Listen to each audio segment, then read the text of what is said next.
Voiture de légende, en collaboration avec Bardal, les produits de haute performance mécanique. Et avec Trippy, la solution par excellence pour le chronométrage et le suivi par GPS.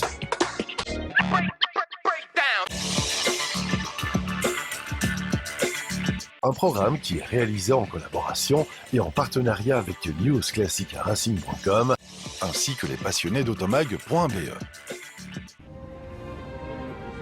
Le Grand Premio Nuvolari, regorgeait d'automobiles d'époque et d'amoureux de la belle mécanique, le plus souvent italienne, dont certains sortaient pour l'occasion en ligne droite de différents musées. Vous y trouviez ce qu'il y a de plus beau dans le parc des voitures anciennes, rassemblées sur la place afin de participer à cette épreuve grandiose. C'est chaque année un rendez-vous incontournable dans la ville italienne de Mantova. Siete pronte? Sì, siamo cariche. Prontissimi, ciao! Ah, sure. Thank you. Un public d'amateurs et de curieux ont accueilli sur la Piazza Sordello de Mantova les voitures classiques qui sont arrivées de partout dans le monde et qui ont franchi la ligne d'arrivée après 1000 km entre les deux mers, 3 exigeants tronçons pour atteindre quelques-uns des plus beaux centres historiques et paysages italiens et des spéciales chronométrées pour découvrir des endroits qui sont à la fois culturellement et touristiquement fascinants. Cette année, c'était plus de 300 voitures d'époque prêtes à se lancer sur un parcours passionnant qui traversait les plus belles villes historiques de l'Italie du centre et du nord, une vingtaine de nationalités différentes, au volant de plus de 250 types de modèles de voitures allant de 1925 à 1969.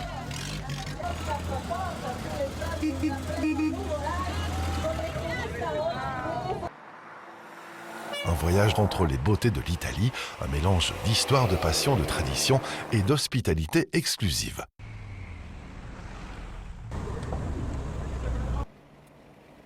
Yeah, it's very good. It's beautiful.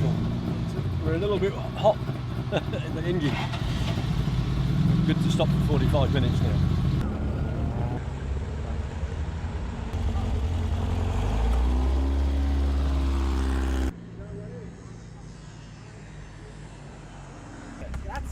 La participation étrangère était donc bien représentée face aux voitures italiennes et une dizaine de Belges au départ, peut-être en raison de la réglementation de l'ACI différente dans d'autres pays.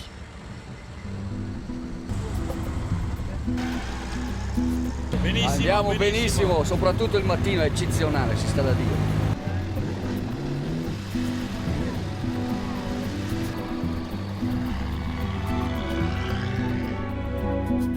Very good, very good.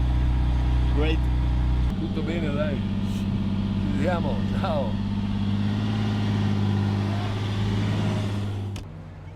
Les participants avaient néanmoins le temps de faire des photos et ainsi immortaliser leur passage à toutes ces beautés. Bellissima Piazza del Campo, fantastico, una delle piazze più belle d'Italia. Del mondo.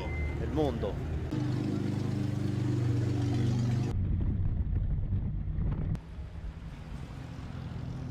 So gut.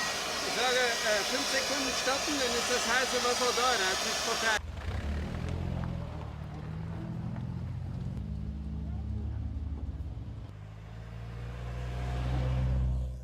L'édition proposait un parcours renouvelé depuis Mantoue, à travers la plaine du Pô, jusqu'à la Riviera Adriatique.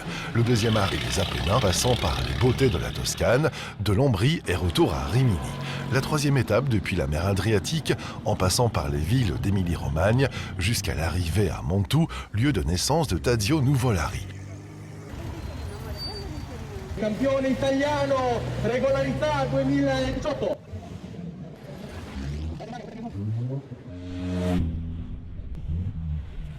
Les pilotes ne se sont pas privés sur le circuit de faire rugir leurs moteurs venus d'une autre époque, mais toujours en pleine forme comme ceux de l'Aston Martin Le Mans de 1932.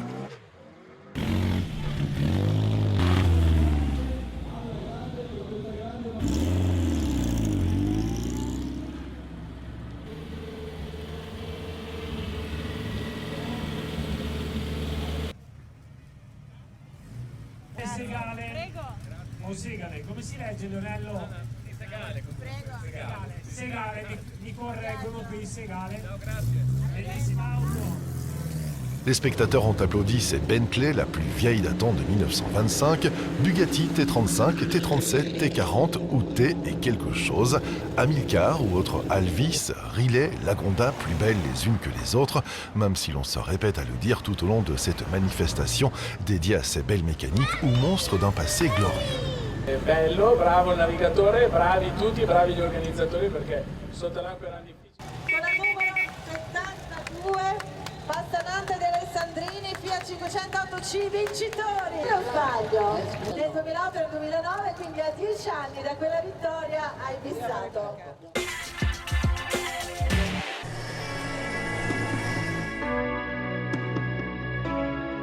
Ces 15 ans d'existence en Catalogne, la série classique est une expérience en plein essor et constitue la meilleure passerelle pour les amateurs de course de voitures de sport.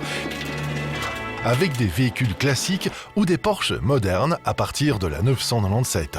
C'est la discipline idéale pour les amateurs et ex-pilotes qui devraient se retrouver en toute sécurité et dans le respect des autres participants, y compris leurs véhicules.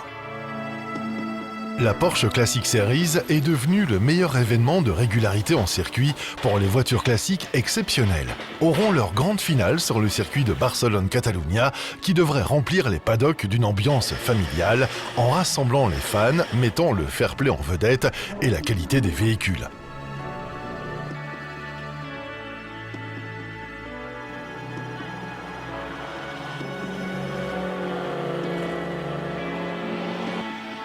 Olivier Bozio et Jean-Jacques Perrault étaient présents avec leur spectaculaire Porsche 917 aux couleurs de la victoire au Mans en 1970.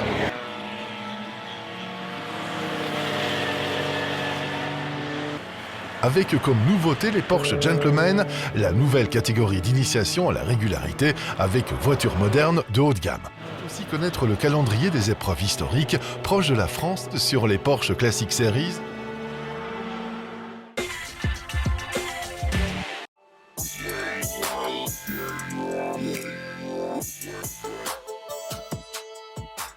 La bonne hospitalité était de mise et très bien organisée. L'événement était ouvert à tous de tout âge et toutes les activités étaient pour le public. Ils pouvaient regarder ces belles voitures anciennes, leurs odeurs et bruits typiques, une façon idéale de revivre l'ambiance d'antan. Un week-end riche en événements.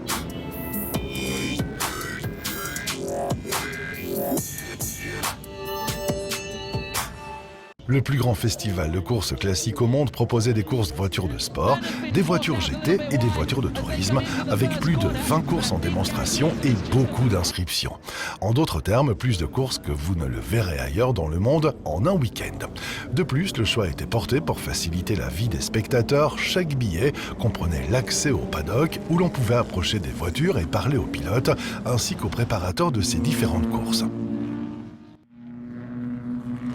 Une réputation enviable en accueillant ces dernières années des célébrations exceptionnelles, a offert des courses historiques spectaculaires, retraçant le sport automobile britannique et étranger, notamment cette année avec les Mini, gagnantes du rallye de Monte-Carlo en 1964. Bien entendu, tous les pilotes étaient sur des Morris ou Austin Cooper S.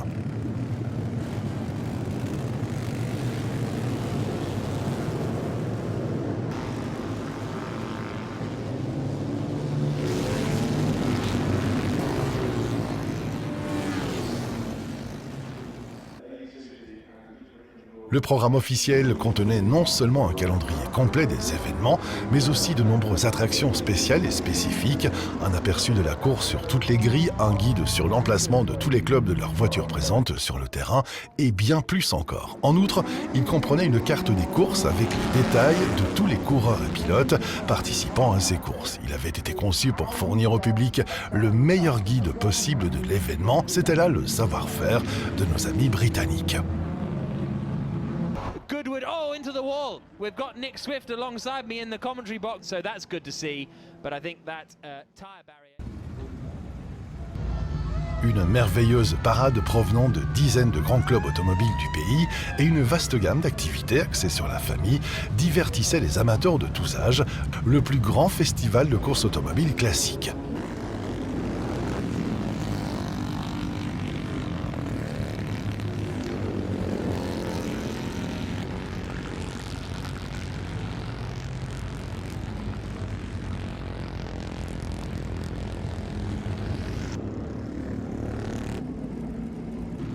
bon nombre des plus brillantes vedettes de la course automobile étaient venues jouer le 3e et dernier jour. Le vendredi était réservé aux qualifications avec la possibilité de voir chaque grille des différentes voitures sur piste accueillir un horaire chargé de course.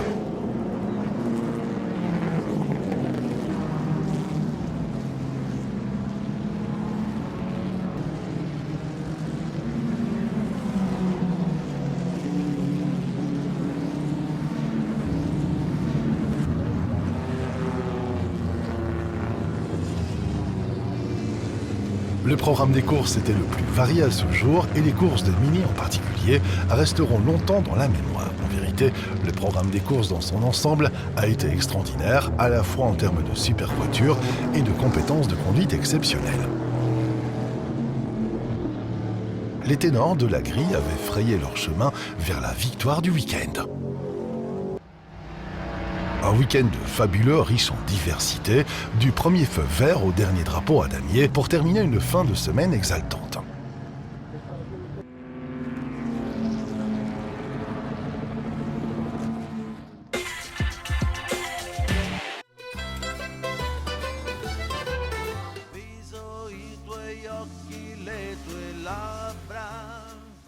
Sixties Endurance regroupe des voitures du début des années 50 jusqu'en 1965. Pour une course longue, une course de 2 heures, ce qui permet d'avoir 2 pilotes, pas toujours, mais généralement il y a 2 pilotes, il y a un arrêt au milieu, etc. Je préfère les courses longues plutôt que les courses sprint. Là on a des Cobra, donc sur des voitures magnifiques qui fonctionnent merveilleusement bien. À l'époque, ces voitures n'avaient pas beaucoup de concurrence. Le résultat de la course de 2 heures de Sixties Endurance, qui s'est terminée à la lueur des phares en ce premier jour de l'automne, donne raison à Patrick Peter. Une fois de plus, les Shelby Cobra ont dominé leur sujet avec des équipages suisses en pointe. Oetly l'emporte devant le duo Firmenich-Moser. La Porsche 2 litres, c'est une voiture qui a son moteur en porte-à-faux arrière. Donc l'arrière a toujours envie de passer devant. Donc c'est une voiture qui se conduit quand même un petit peu en glisse. Les bons pilotes sont devant et ceux qui ne savent pas bien piloter la voiture sont un peu plus en arrière. Moi je suis au milieu. Il faut sortir le plus rapidement possible du virage. Et si on peut essayer d'attraper une aspiration d'un mec qui est juste devant nous. Et sur la longueur de la ligne droite, on arrive à se déporter, à le doubler au freinage. Pas les voitures les plus puissantes du lot, surtout sur un circuit comme Monza qui est le circuit le plus rapide du réseau Formule 1. Elles sont toutes la même vitesse, donc il y a quelques virages, 2 chicanes. Il faut essayer de tirer la quintessence.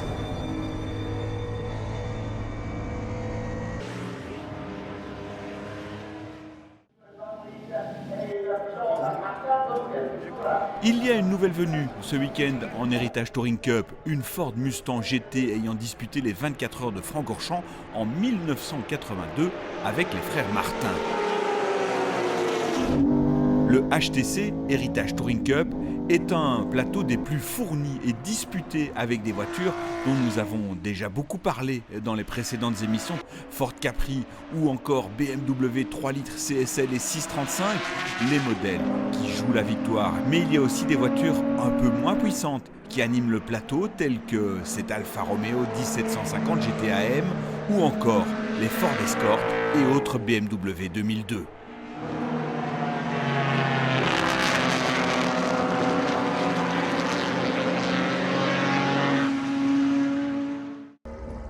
Une victoire à Monza en Ferrari, c'est le summum du sport automobile.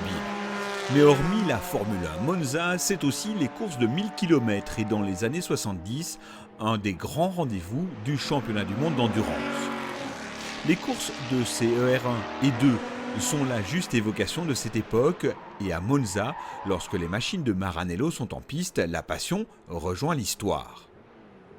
En CER1, l'attraction, c'était la 512 de Pierre Mélinger. 26 châssis de 512 ont été construits par Ferrari et la version S était destinée à battre les intouchables Porsche 917. Alors, lorsque ces deux voitures se retrouvent en piste pour le Monza historique, on rejoue la grande histoire de l'endurance.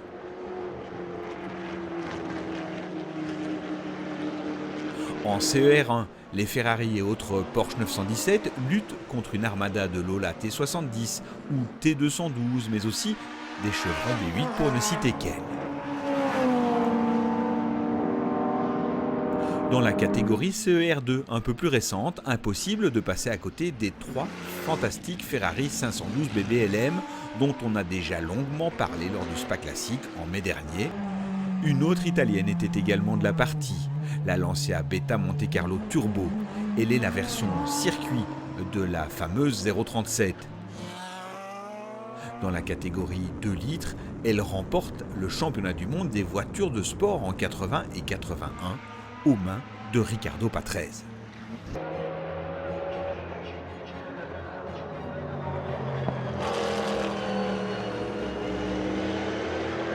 En groupe C, l'entrée dans la parabolique se négocie à plus de 200 km/h et elle conditionne toute la vitesse de pointe à 300 dans la ligne droite des stands et le gros freinage de la première chicane. Pour ces protos à effet de sol, cela nécessite une véritable finesse de pilotage, d'autant qu'avec le très peu d'appui aérodynamique pour aller vite dans les longues lignes droites de Monza, les gros freinages sont très instables et délicats. C'est là que les bons pilotes font la différence.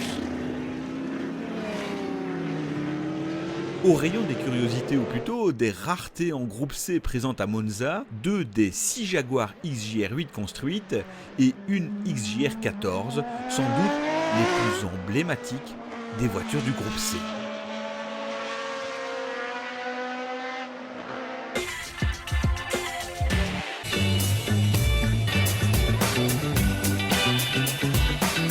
Le Trophée des Alpes était l'un des sommets sportifs des rallyes de la saison. 4e édition qui s'annonce sous les meilleurs augures. Un beau plateau, donc on s'attend à une très belle bagarre dans tous ces équipages de tête et sous le soleil en plus ici avec un très bon accueil de la ville de Saint-Raphaël. Le tracé roadbook avait été réalisé par Patrick Zamiroli et Alain Lopez. Les classements et suivis sportifs étaient orchestrés par le système Trippi. Voilà. Père et fille, une expérience.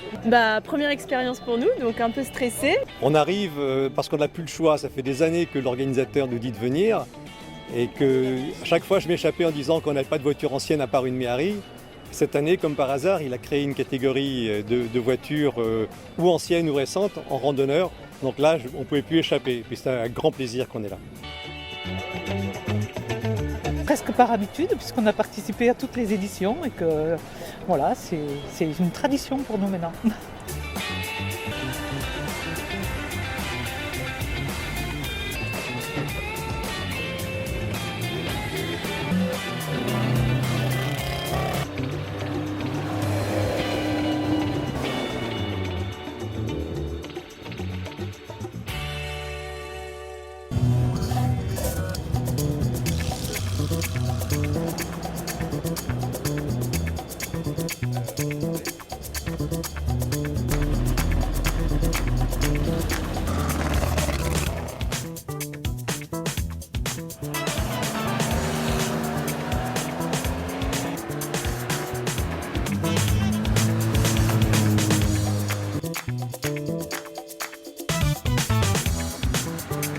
De la difficulté, du plaisir, mais bon, on aurait préféré aussi qu'il y ait moins de petits problèmes. Voilà. Parce que bon, on n'a plus de radio dans la voiture, des choses comme ça, et bon, c'est difficile de communiquer compte tenu de l'épreuve, quoi. Voilà. Ah ben voilà, c'est bien. Très très serré, c'est très sportif, ça descend fort, ça monte fort, et on n'a pas trop le temps de regarder le paysage par moment quand même. On est un peu concentré. C'est vraiment très sympa. Écoute, c'est complètement un marathon, les virages s'enchaînent et c'est franchement des cordes, un peu de monde dessus, donc il ne faut pas traîner, il ne faut pas se laisser dériver.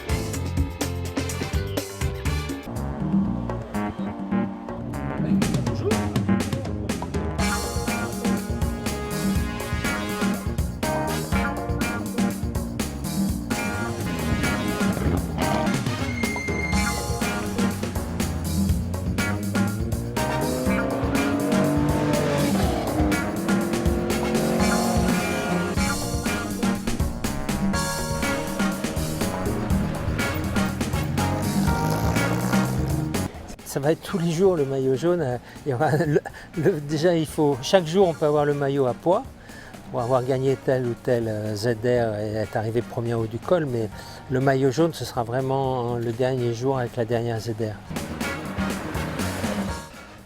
Les équipages deviennent de plus en plus pointus, les appareils aussi. Et donc, voilà, on ne peut jamais se reposer sur ses lauriers. Ouais, pas trop mal, je viens de le dire. Ils commencent à trouver vraiment les réglages parce qu'ils sont différents en montée et en descente. Il faut vraiment affiner.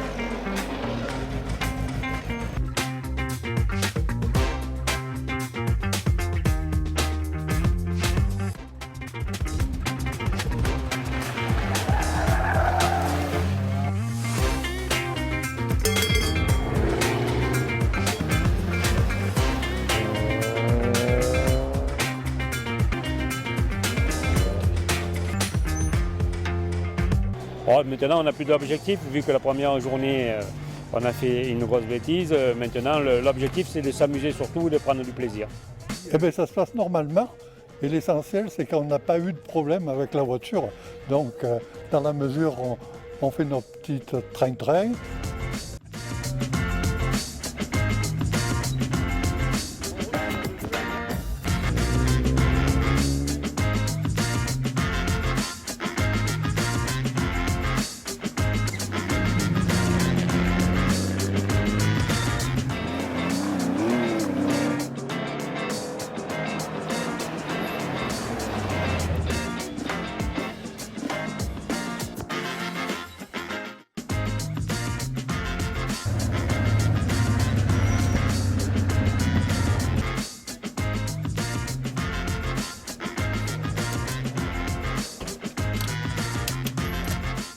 Première journée, on a repris nos marques. Deuxième journée, on a compris nos erreurs. Aujourd'hui, ce matin, ça va. Donc, espérons que ça continue comme ça jusqu'à Gap et jusqu'à Saint-Raphaël jeudi. On est les premiers des tocards, je crois.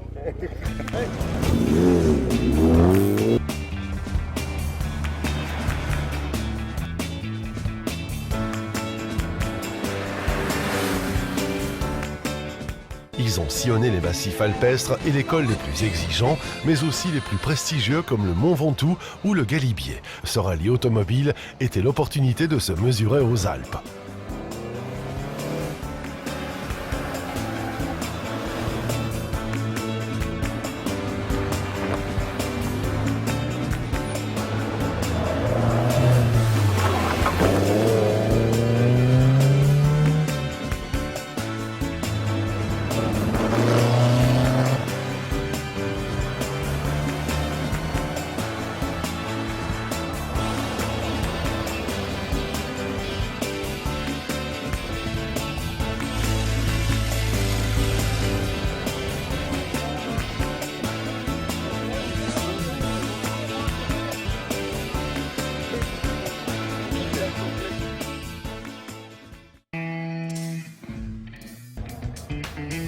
Elle est où la pilote?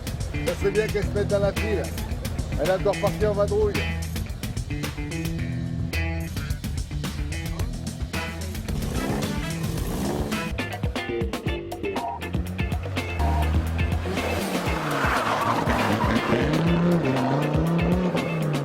Des lacets qui s'enchaînaient à perte de vue, des cols à franchir à plus de 2000 mètres d'altitude et des liaisons dans la vallée communique respiration. Imaginé durant l'entre-deux-guerres par Albert Rousset, le rallye des Alpes avait ouvert la voie d'une des épreuves les plus exigeantes de l'histoire du sport automobile. Autre spécificité de ce trophée des Alpes, contrairement à la plupart des rallyes de régularité, les temps impartis étaient comptés au plus juste. Chaque arrêt, même en liaison, était donc pénalisant pour des équipages par ailleurs soumis aux limitations de vitesse imposées par le code de la route. Problème de voiture et donc on a choisi, mon ami Johnny Delay m'a prêté sa voiture qui m'a permis de participer. Il y a eu de la sueur et des larmes, une régularité sportive sans pareil, où tant le pilotage que la navigation ont joué un rôle prédominant sur un tracé aussi beau que redoutable. Vous l'aurez compris, si la convivialité reste l'ADN de toute organisation, se résumait aussi par son exigence extrême, tant pour les hommes que pour les mécaniques.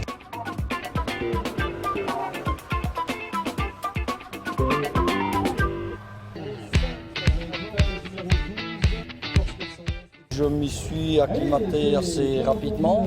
Et puis j'avais surtout confiance en mon fils, parce que ça fait quelques fois qu'on loupe des grandes victoires. Et maintenant, voilà, on a signé grâce à sa précision. Je suis super content et super fier de lui.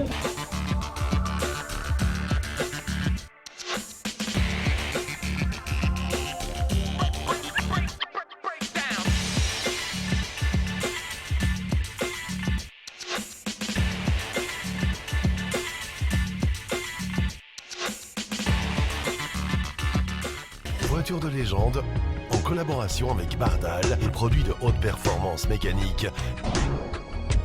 Et avec Tripi, la solution par excellence pour le chronométrage et le suivi par GPS.